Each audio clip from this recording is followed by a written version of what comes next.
शलोम। प्रेरितों 8 चैप्टर विवरण। अब शाऊल अपनी मृत्यु के लिए सहमत था। फिलिपियों 3:6 में पौलुस ने यीशु के सामने अपने जीवन के बारे में कहा कि वह अपने धार्मिक विश्वास में इतना जोशीला था कि उसने कलीसिया को सताया। स्तेफनस के वध की शाऊल की देखरेख इस उत्पीड़न का सिर्फ एक उदाहरण था। कलीसिया के विरुद्ध एक बड़ा अन्याचार हुआ। स्तेफनस की मृत्यु केवल शुरुआत थी। ईसाइयों के खिलाफ अब अत्याचार के द्वार खुल गए थे। शाऊल ईसाइयों के कई उत्पीड़कों में से एक था। वे पूरे क्षेत्रों में बिखरे हुए थे। अब ईसाइयों का वह करने के लिए मजबूर किया गया जो वे करने से हिचक रहे थे।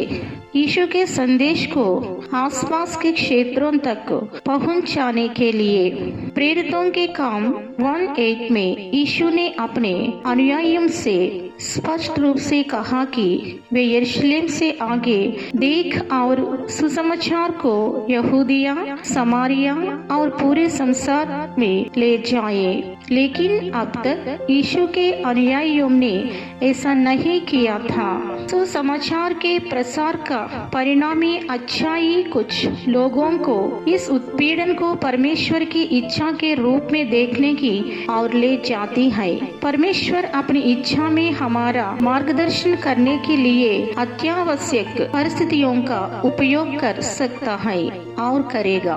कभी कभी परमेश्वर हमसे जो चाहता है उसे करने से पहले हमें अपनी आरामदेह स्थिति से झटकाना पड़ता है। उसने कहर बरपाया। यह एक प्राचीन ग्रीक शब्द का उपयोग करता है जो एक शहर को नष्ट करने वाली सेना था। उसके मांस को फड़ने वाले जंगली जानवर को संदर्भित कर सकता है। उसने महिलाओं सहित ईसाइयों पर क्रूर हमला किया और उसे बर्बाद करता रहा जो तीतर बीतर हो गए थे। वे हर जगह वचन का प्रचार करते हुए गए। अंतिम परिणाम परमेश्वर की महिमा के लिए था, क्योंकि उत्पीड़न ने केवल संदेश फैलाने का काम किया। हम यह नहीं सोचना चाहिए कि जो यरूशलेम छोड़ गए वे औपचारिक प्रचारकों के रूप में चले गए। अधिकांश आकस्मिक मिशनरी थे जो जहां भी गए यीशु के बारे में बात करते थे। प्रत्येक कलीसिया में जहां वास्तव में परमेश्वर की आत्मा की सामर्थ्य है, प्रभु इसे कमबोरा हर जगह पहुंचाएगा। उसका यह अर्थ कदापि नहीं है कि कलीसिया को खोल में बंद अखरोट के समान होना चाहिए, न हिब्बे में बंद मरहम की तरह। हवा को मीठा करने के लिए सुसमाचार की बहुमूल्य सुगंध उड़ले लानी चाहिए। उन्हें मसीहा का प्रचार किया।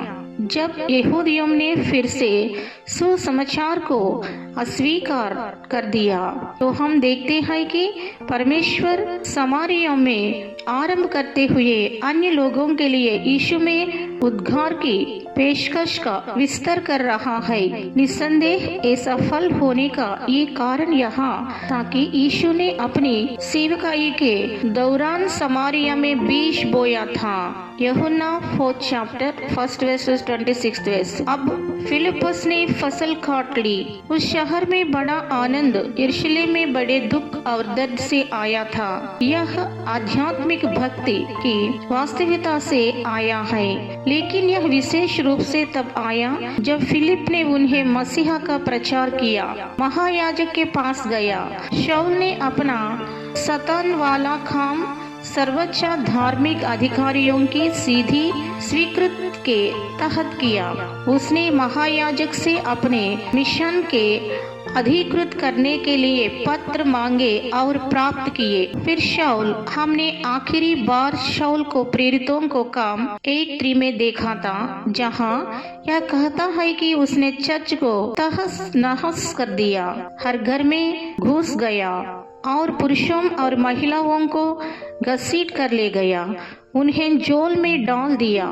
यहाँ उन्होंने दमिश्क शहर यरूशलेम से लगभग 130 मील या 210 किलोमीटर उत्तर पूर्व में कुल मिलाकर 4 दिन की यात्रा तक इस काम को जारी रखा और इसका विस्तार किया। अचानक स्वर्ग से उसके चारों ओर एक प्रकाश चमका और एक आवाज सुनाई दी, दमिश्क के बाहर नहीं। यह अचानक हुआ। इस शानदार घटना को असामान्य माना जाना चाहिए। परमेश्वर सामान्य रूप से स्वर्ग के प्रकाश और स्वर्ग से सुनाई देने वाली आवाज के साथ पापियों का सामना नहीं करता है और उसे यह कहते हुए एक आवाज सुनी दी। एफ ब्रूस शाऊल के दिनों के रब्बी ज्यादातर मानते थे कि भगवान अब सीधे मनुष्य से बात नहीं करते थे, जैसा कि उन्होंने भविष्यवक्ताओं के दिनों में किया था। हालांकि उनका मानना था कि कोई भी भगवान की आवाज की गूंज सुन सकता है, जिसे उन्होंने भगवान की आवाज की बेटी कहा था। यहाँ शाऊल ने सीखा कि व्यक्ति सीधे परमेश्वर को सुन सकता है। शाऊल जब परमेश्वर एक नाम को 2 बार दोहराता है तो यह गहरी भावना प्रदर्शित करने के लिए होता है, लेकिन क्रोध जरूरी नहीं है। तुम मुझे क्यों सता रहे हो? जैसे ही स्वर्गीय प्रकाश ने उसे अभिभूत किया, शाऊल को उसके अपराध की वास्तविक प्रकृति का सामना करना पड़ा। उसने मनुष्य को नहीं, परमेश्वर को सताया। मैं यीशु हूँ। हालांकि उस समय यीशु एक काफी सामान्य नाम था। नासरत के आरोही यीशु को और अधिक पहचान की आवश्यकता नहीं थी। जब उसने कहा मैं यीशु हूँ, तो शाऊल ठीक जानता था कि यीशु ने क्या कहा था। पूरी संभावना के साथ शाऊल ने यीशु को यरूशलेम में शिक्षा देते हुए सुना और महासभा के एक संभावित सदस्य के रूप में शाऊल यीशु के सूली पर चढ़ाए जाने से पहले मुकदमे में उसके न्याय में बैठा और वह 3 दिन तक बिना देखे रहा और ना कुछ खाया ना पिया। ऐसा जान पड़ता है कि शाऊल इस अनुभव से इतना हिल गया कि 3 दिन तक कुछ खा या पी नहीं सका। शाऊल बस इतना ही कर सकता थी कि वह चुपचाप बैठा रहे।